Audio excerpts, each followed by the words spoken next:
Well, howdy everyone, Cowy, your average sim racer here. I'm back with another one of my setup videos where we'll try and take one of the track baseline setups and adjust it and see if we can make it work. This one's a big request. People have been asking me to do one of these videos on Bathurst. So here it is, Mount Panorama. Let's have a look at the Bathurst baseline setup in iRacing and see what changes we can make to try and fix it. Alright, let's switch over to my static car cam. Let's bring up the setup and whenever not shared setup, we want to go to iRacing setups and let's bring up the Bathurst baseline setup. Alright, so before we get into making any changes or go out and have a drive, I just want to have a quick look at the setup, see what it looks like it's trying to do. Now, the first thing immediately that I note is I'm looking at the front master cylinder and rear master cylinder.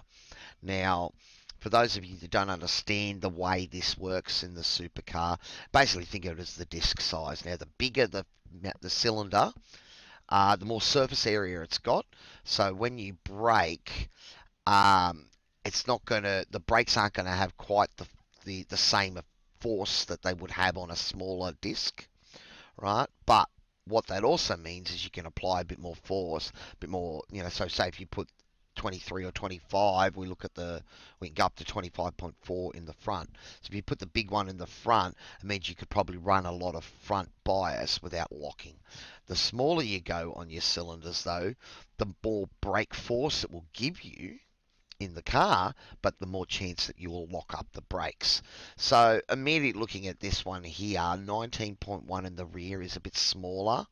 I find at this place here, you tend to run a bit more bias further back because you don't want to lock fronts, especially going down into the chase and places like that. So I run 20.6 normally here on the rear cylinder. Now you'll note when I make that change and click apply, suddenly the brake bias just jumped right up. Now, just speaking from experience, when I run 23.8, 20.6, generally my bias is around about 51.2, 51.4. Let's go with 51.4 as a start point. Now, you might have a preferred brake setup that you use yourself. I know a lot of my mates will go with the 2320 as a baseline as well, but there'll be certain situations where you want to run a larger disc in the front to stop that front locking, or a shorter one in the back to get the car to really step out and give you that rotation. So it can be track specific. There'll be certain tracks where you need to run a lot of front bias because any rear locking just sends the car, into a spin. Therefore, you need to run that big cylinder on the front. So it's definitely something to have a think about. If you are having trouble with your braking, that's another one of the things you can play around with. The best, I suppose, test of your braking is pick a track like Bathurst, brake into the chase, and when you lock up, slow back, have a look at the video and see if you're locking fronts or rears. And what you can do is just adjust that brake bias. If you're locking fronts, move it back. If you're locking rears, move it forward. Generally, what I'm looking for into a braking zone, especially a heavy braking zone, is I would move my bias back as far as I can until the car starts to tail into the braking zone, and that's when I would move it forward a click or two. So trying to make sure you don't lock fronts. I think if you lock fronts, you can have understeer. If you lock rears, you can have oversteer. The rear of the car will step out. But I find that, again, oversteer generally is faster than understeer, and although understeer is easier to correct mid-corner or maybe on exit, it's you give up a lot of speed to do that, and I find having the rear of the car, a bit more lively, that's where the pace is, and that's what I'm trying to learn how to control. Alright, before we go out on track, we'll just have a look at any other settings here that stand out to mine. I suppose initially I'm looking at the ARB blade. It's a thin blade and it's set really soft. Notice the roll center is also mid, not low. If we look at the spring, the actual setup, the spring rate is 170 in the front, 165 in the rear. So that's stiff. And if we have a look at the rear, again, the mid roll center and ARB blade setting it thin, and it's set pretty soft. That ranges from 1 to 12 for those of you that don't know how the ARB blades work. Your any roll bars. Now, there's no preload on it, which we don't want preload on the blades on the bars. But looking at that setup, just from my initial grasp of it, I can see that it's a stiff setup with mid roll center and lots of play in the bars. So effectively, they're running a stiff springs. The car will be stiff on the road. Generally, stiffer is faster. But by having that roll center set to mid and the soft bars, it's allowing that weight transference. So I get the feeling you need to use this setup. The way it's set up, that the weight transference is going to give you some of that rotation. Apart from that, there's not a lot of camber in the rear of the car, so it should look after rear tyres. Look, -5 camber in the front is not too bad either. I've seen setups sort of 5.5. The other thing that I look for is this LS comp dampening. Now, for those of you who don't understand some of this, it can be a bit tricky, and when you start to make changes, a change to one thing can affect multiple things, and that's the difficulty in setups. But I find this LS comp dampening, if you read what it says, is low speed compression dampening primarily affects how quickly the load is transferred onto the tyre in transient handling when the shock is compressed. More low speed compression loads the tyre more quickly. Now, the problem with that statement is it's telling you more low-speed compression loads the tyre, but this is a dampening effect. It's not increasing or lowering the compression. It's actually stopping compression. So a high rate like this means that the spring is not going to compress very fast. So again, as we said before with this whole setup, by the looks of it, it's stiff with play at the top, but no play underneath. That's why the roll's sent to mid. Now, I have to have a look at some of my setups later. We might have a look at one of my setups that I've used for years and see if it's mid or low roll. But, just straight out of the bat, I'm interested to see how this is going to perform, because I get the feeling it's going to feel stiff on the road. We're going to get maybe, feeling the car feels a bit light because you're not getting there's movement in the car, but there's not much movement in the suspension. But, let's check it out anyway. Let's see how we go. So, take her out. Now, I'm not going to worry about an outlap or anything. We'll just get straight into it. Obviously, you don't want to kill your tyres, but the Supercar, it doesn't take long for the tyres to kick in. Now, unfortunately, my Speedo, I was playing around adjusting stuff, and it's not working at the moment, so I'll have to have a look at that later on. But we're just going to try and do a lap or two, see what the car feels like. Oh, she's turned in there, nice turn in. Okay, already feel the rear is a little bit lively, but that also could be cold tyres. And here a bit of scrubbing in the front.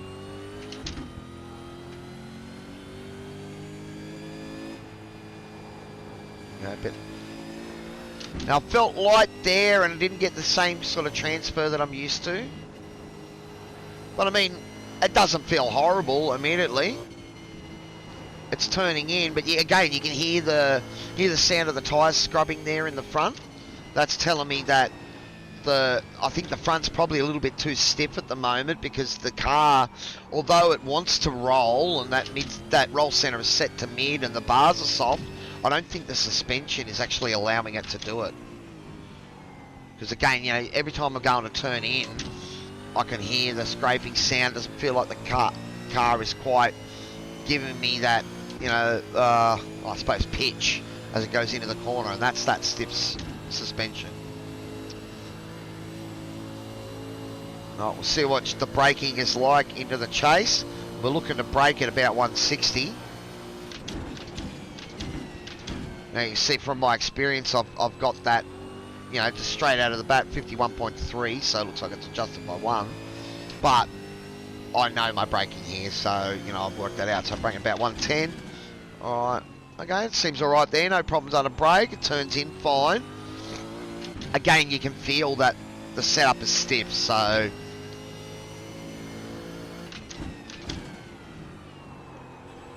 but that does give it, you know, a nice sharp response.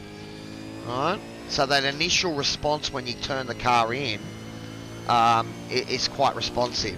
So I think it's maybe that mid-corner where it wants to roll, but the suspension's not giving it enough play. Let's try this. You'll see that it's sort of in the groove there, but it wanted to slide up. Got on the power, she's a little bit lively on the rear. Now, because this is a 2-minute lap, this might end up being a little bit longer video than I planned, especially if we have a couple of goes at some setup changes. But I do want to finish a lap to at least get a reference. Oh, okay, so she slid out there, had to get out of it to avoid hitting the wall. And again, I think it's just the same thing there. Just when I want to put the power down, the front doesn't really have the movement. So I think initially what I'm going to look at doing here is maybe softening the spring rate in the front. I hope I actually explained that LS comp dampening thing properly before, just thinking back on it. The thing to think about the LS comp dampening is that's the rate of how much you're constricting the suspension. And I've found spring rate, LS comp, and roll bars are the 3 ways you would sort of affect the weight transference of the car. Alright. Now, I don't know if you just try and pay attention to how the car seems to sort of behave, and it just feels stiff in those mid-corner. Alright. Oh, the bump was probably the thing that hurt me there. Alright. 207. Okay. Now, again, I'm not sure if that's a decent time here or not in these conditions. 44 litres. Alright, so... Okay, so initially I think, you know, what I found there was the front of the car didn't want to stick. So I think immediately I might even... I think we might soften the spring rate in the front by 1. And note immediately that takes 10 off it, not just 5. Now we'll probably end up with the ride height failing out. Yep, it says it's too low. Okay, so what that does, what you need to do to fix that is the perch spring offset here. So if I click it down 1 on each side, okay, it's still too low, so I'll have to go a second one. And that's interesting, it actually is a millimetre higher than it was before. Now, the spring rate down, now I think that LS comp is probably a little high at the moment too, so we've softened the springs, but that compression dampening there is going to stop it from moving. Now you can look at the rebound dampening as well. So you see here it's actually stopping it from compressing, but 6 on the rebound dampening is letting it come back okay. So, but with that front of the car not pitching down quite as much as we need it to, I've softened the springs. What I might do is give that 2 clicks, well, sorry, just give it 2 clicks as well. So we've softened the springs and we're going to allow it to travel a little bit more than it was before. I don't think we'll make any other changes at the moment. Let's just play around with the front. Now note here, as soon as I've done that, that's preloaded the ARB settings. So I want to zero that out. That's actually made quite a significant change. And we'll just make sure the rear... Okay, so the rear's got some preload as well. Now that's just purely because we made that spring change. It's making me double click it to get rid of it. Oh, there we go. Alright, well let's apply that. Now it's always a good idea to save a setup. So we'll go on to Bathurst and we're going to go Bathurst baseline 1.1 because we've already made some changes. Okay, all right, and that way, and you know, if you make a change that's good, give it a high, you know, make it 1.2. You make it, you know, so normally I would go out, have a drive. I probably should have saved that setup before I made the changes as 1.0, and then I would have gone out, drove now, and if I liked it, save it as 1.1. All right, but anyway, let's go out and do another sort of lap and a half and see if that has changed the way the front of the car feels. Now, in all of this, the big problem that we all have with doing setups is knowing if it's you overdriving the car or is the car not doing what you want it to do. Now, I've done a few thousand laps here at Bathurst, so I'm fairly confident of how to drive the track. Doesn't mean I'm quick at it. Alright. Okay, so immediately the front feels like it's gripping in a bit better there. The rear's still a little bit lively, but that could be just the cold rubber. Alright, we're still getting a little bit of scrubbing from the fronts there as we turn in, but it's not as pronounced. Okay, it definitely feels better there. It gripped up a lot better there. Oh, still a mid... Okay, so there's still a sort of moment there. We're going through down near the grate, where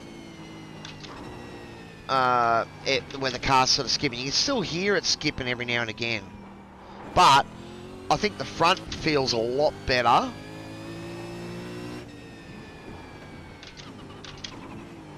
Okay, so we've got a little bit of rotation in the rear. Now, note I haven't made any bar changes yet, so I'm trying to...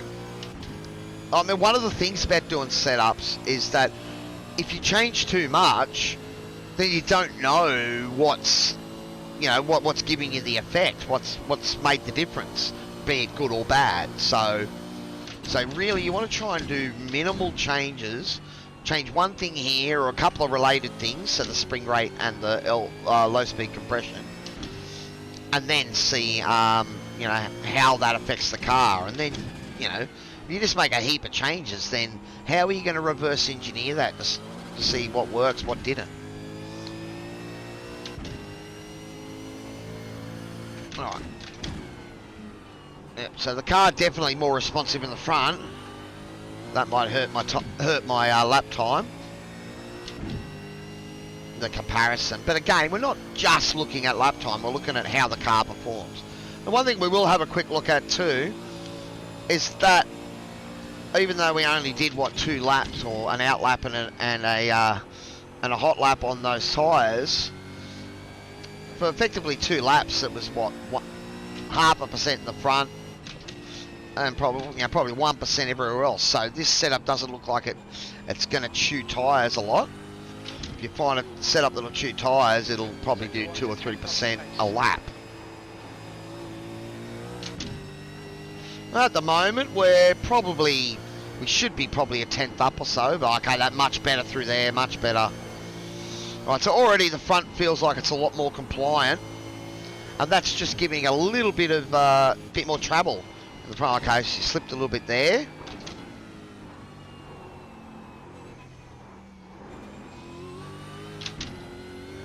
Back on my lap timer. So the rear is a bit more lively now since we've softened the front, because we're allowing the front to pivot a little bit more and dip a bit more, so the rear seems to, you know, respond in kind. Now that could be a good thing. You do need the rear of the car to provide your rotation, but it comes down to if you can control it or not.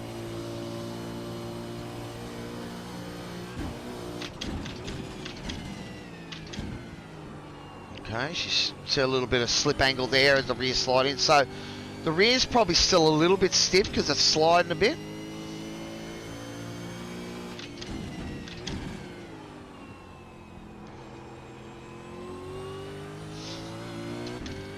Alright, so 27.1, I reckon we probably, that slide in Hell Corner the first lap probably cost us at least 2 or 3 tenths, I would think.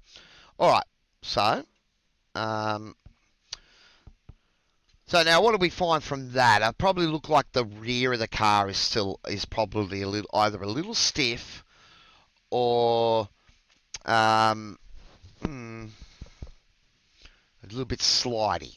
So again, looking at the tyres, 2 laps, yeah, it's about 2% in the rear. Oh, about 2% all the way around. Sorry, 1% a lap wear. So now I talked about we could soften the rear of the car, but generally stiffer is faster. So if you soften the rear too much, it can become a bit sloppy and be less responsive. Some tracks you want the car to be able to squat out of a corner.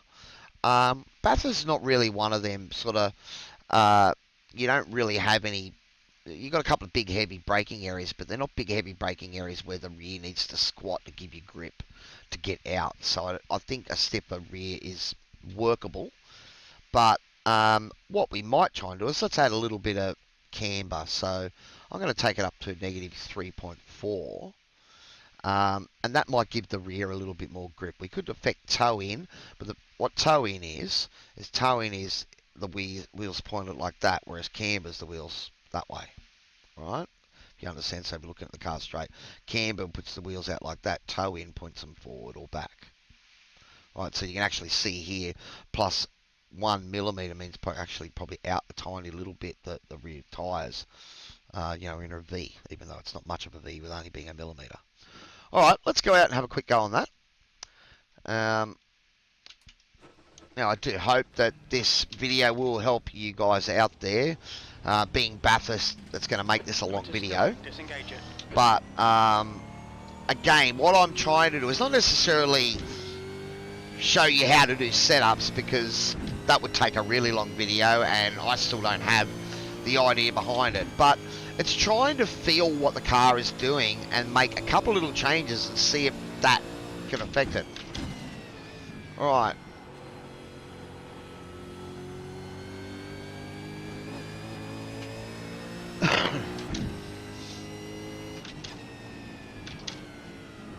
Yep, so the rear does feel more stable now with that camber.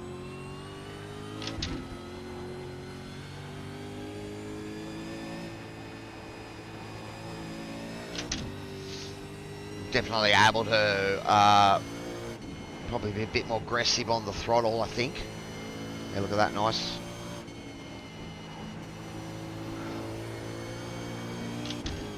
Yeah, it was good coming out of Solomon. I can't remember the name of my corners here. I should know Bathurst off by heart. Solomon Park.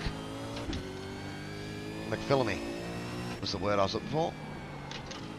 We're a bit close to the wall there. We've got a nice little bit of rotation coming out of Forest Elbow there, though. Now, obviously, I'm not the quickest here at Bathurst. I mean, it's one of those tracks that when people, get lessons off the sim coaches and that out there, and they ask us, what track do you want to what practice you want, lessons at, and they'll say Bathurst, and they're like, why do you have to pick one of the hardest tracks? So, if you're not super fast here, understand that this is a difficult track to get your head around. Alright, so a little bit of mid-corner slip there as I try to get the car to turn in. Let's see if we can get a bit better run uphill corner this time. Oh, a little bit narrow there on my entry. I turned in a little bit early, but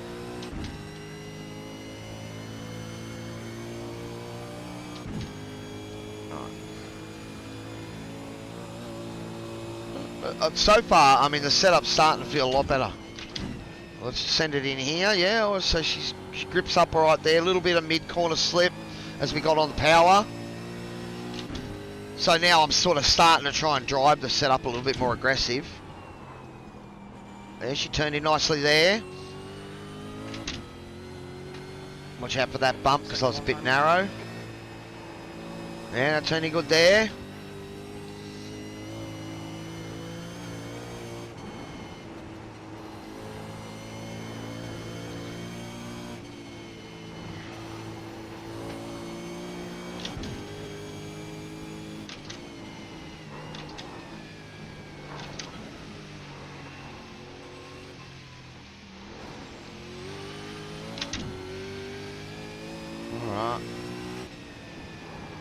I'm certainly able to give it some aggression. And it's already responsive. I cheated there with a paddle click. Unfortunately, if you want to be fast in the supercar, generally paddles is probably quicker than shifter. So every now and again, I've got them both mapped for the same thing. So I might cheat every now and again. just to try and get a good exit. But already we're almost a second up. And the track's got 1 degree cooler. Maybe a little bit more rubbered in, but we just got on the power a bit aggressive there. Gave up about a tenth by the looks of it.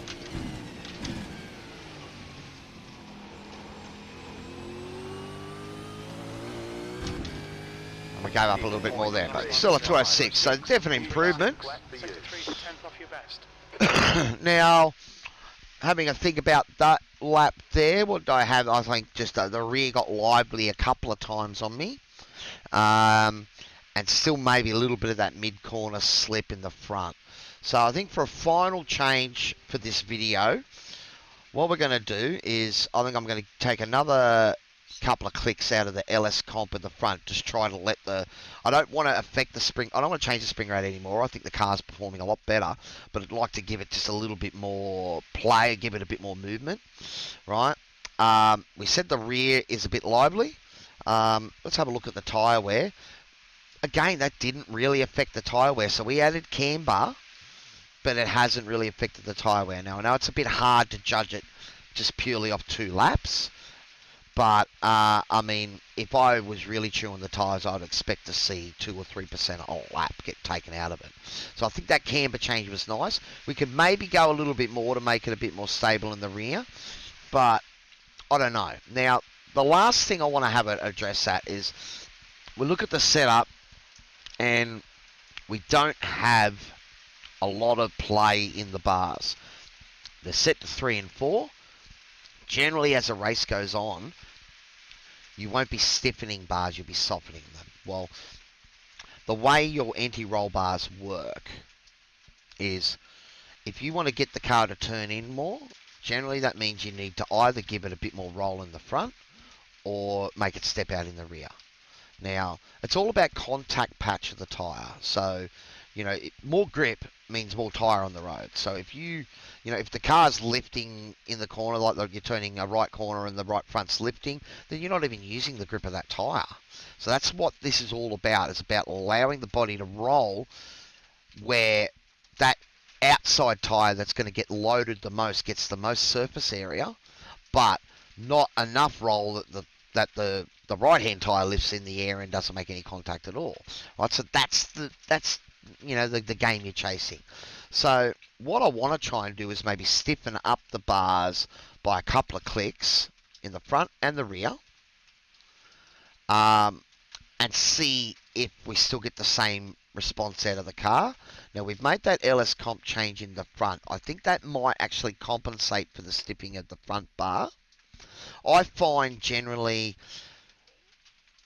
the LS comp is a little bit of fine-tuning, or maybe ARB blades is the fine-tuning. So spring rate first to affect how the car dips or squats. What do they call it? It's anti-stall, anti-dive. So dive and squat.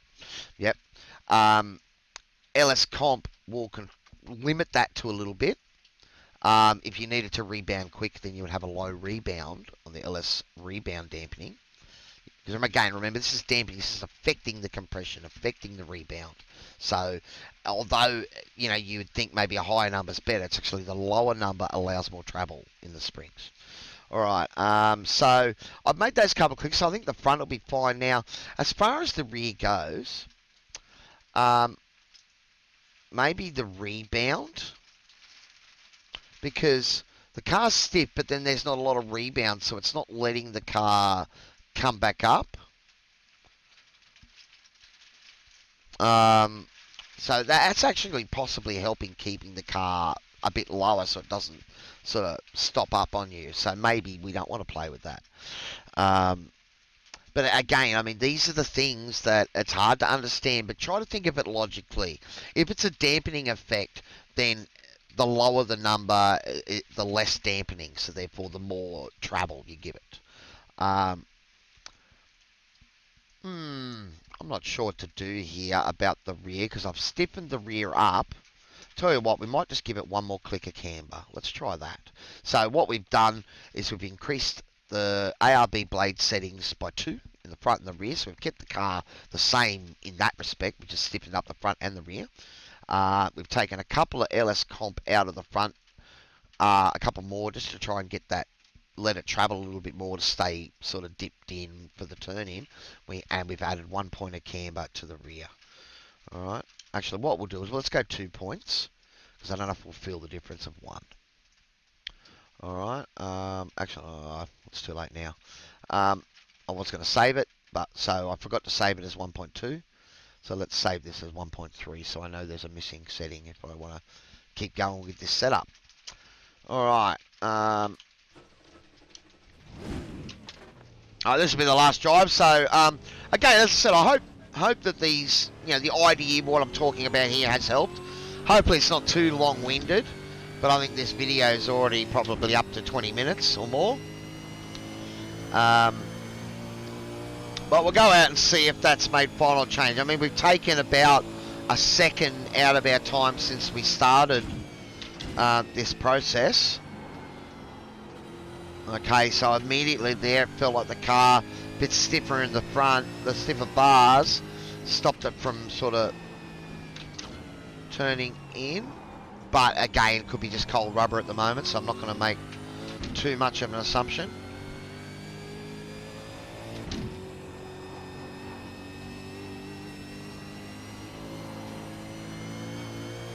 Because yeah, the one issue I had with maybe the way the setup started is with those rear, front and rear roll bars being so low.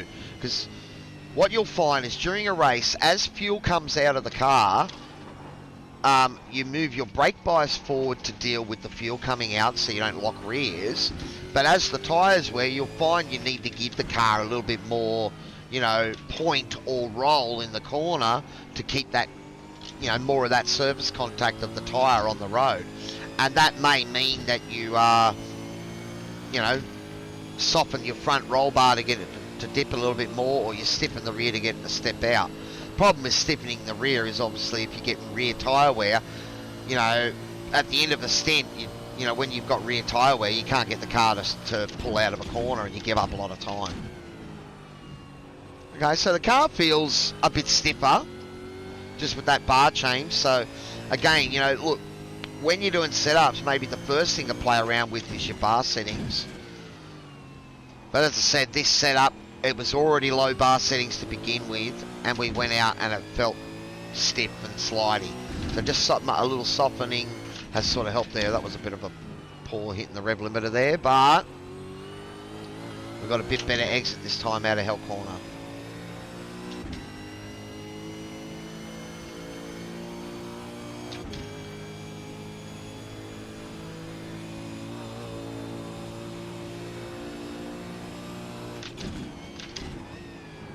Okay, yeah, turned in nice. Initial turn in there. If anything, it's probably a little bit more pronounced. And that's because of the stiff stiffer bars. Okay, well, look at that. Now, that was the front. I think I'm going to soften the front bar back down to 4. Now, that might make it more pronounced step out in the rear.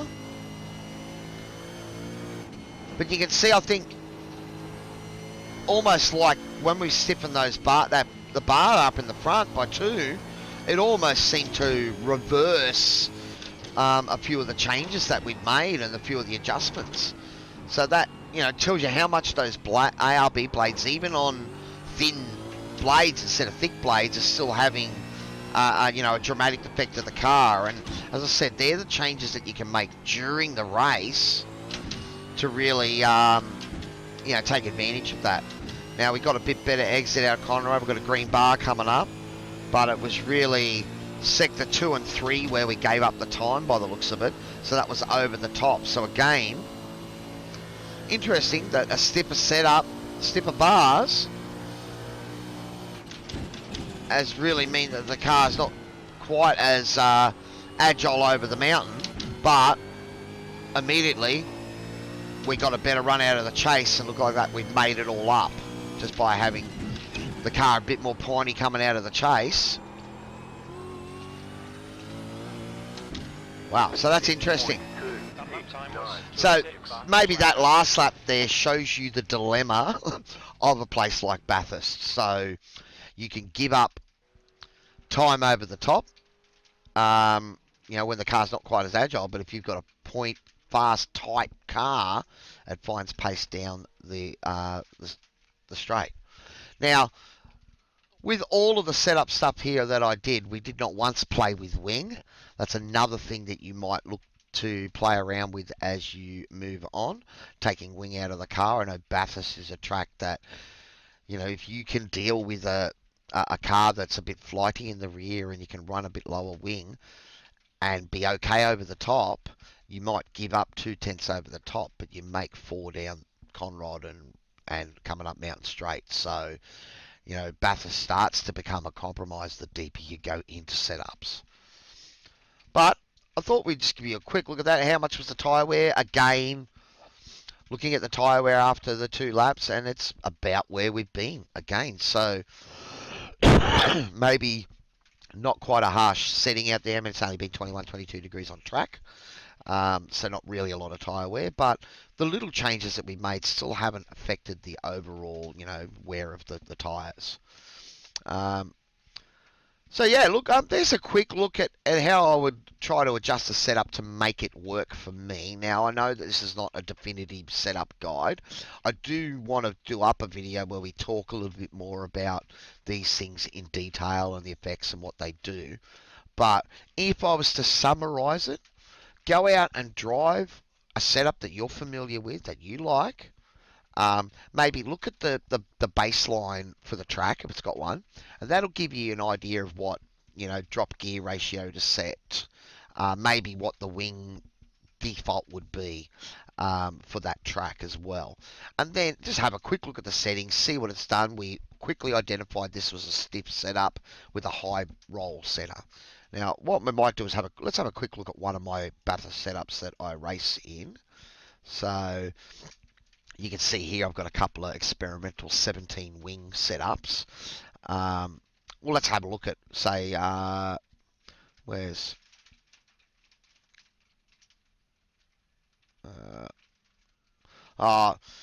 I think this is me and Jerry, so I'm not giving away too much detail, I don't think, if I give you a quick look at this. But notice spring rate 160, 140. Okay, so I've got a lot softer in the rear. But that'll be because we're running 17 wing.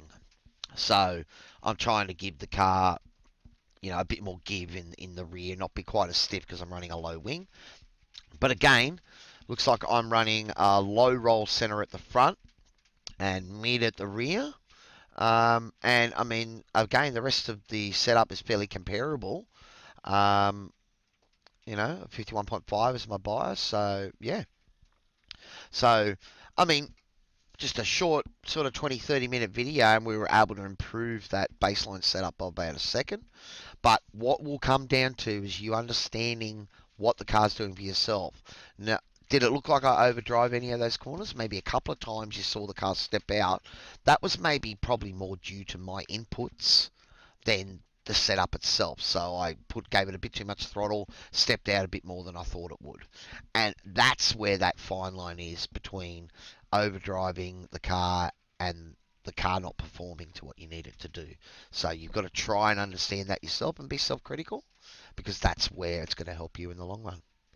Alright guys, if you have any questions, put them in the comments. Of course, if you are enjoying the videos, please give me a like and subscribe. I am going to try and do a more detailed setup video where we talk a bit more about those things, in detail. But I will say, I'm not a setup expert. I'm not a mechanic, so I can only speak of what these things, how they affect the car and the things that I've noticed in iRacing itself. But anyway, guys, thanks very much for watching, and we'll see you all next time. Cowy, Sim Racer, signing off.